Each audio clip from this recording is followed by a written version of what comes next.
Hello, I'm Harrison, and today I'm going to show you how to export from Substance Painter into Unity. So let's get started. Once you have the object textured the way you like it, and you're ready to export, right-click on the object, and select Export Textures.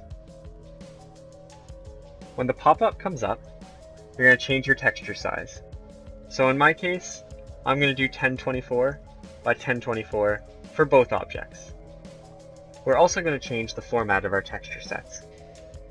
So I'm going to choose bitmap, and I'm also recommending it because it has a small size and keeps the image quality. We're going to go to Configuration, and from the presets, we're going to click Unity 5, the first one, and it should be Standard Metallic. From there, you're going to see that we don't have an ambient occlusion map. That's okay, we can make one. We're going to go to the output maps, we're going to click Gray. When we click Gray, you should see at the bottom you now have another output, and it should be grayscale. Next, we're going to pull the ambient occlusion from the mesh maps into the grayscale. And we're also going to choose Gray Channel. Now from there, we're going to rename this, because grayscale is going to make it harder for later use. So we're going to copy the top normal folder, and we're going to paste it. So instead of normal, we're going to call it AO for ambient occlusion. This is just going to make it a lot easier when you're putting it on your object in Unity. And everything looks good here, so we're going to go back to export. And under configuration, we're going to choose Unity 5 Standard Metallic. And once that's done, we're going to click export.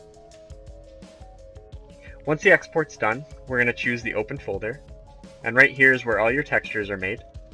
We're going to pull all the textures onto a Unity project, along with the object that you're making.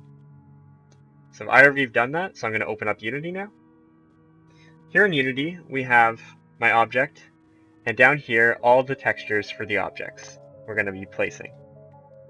So we're going to start with the lid, and we're going to choose the lid, and the shader should be standard, and we're going to choose albedo transparency from the lid, and we're going to put it on albedo. By default, this is going to be gray, but you should set it to white. It makes the color a lot clearer. We're also going to put the metallic in, so metallic smoothness down here, into metallic, the normal, into the normal map. Now you might get an error where it says fix now. Just choose fix now, and there's a button there, just click fix now, and it should fix everything for you. You don't need to do anything else.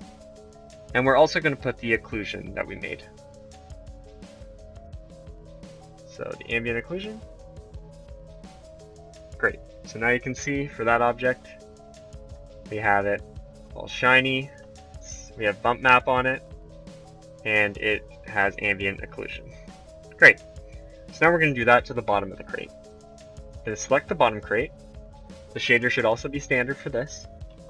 And we're just going to do the same thing we did before. So we're going to put the albedo transparency for the bottom onto albedo. Once again, this might be gray, just set it to white. We're going to choose metallic smoothness. Oops. Metallic smoothness onto metallic. We're going to choose normal onto normal. And we're going to choose occlusion onto occlusion.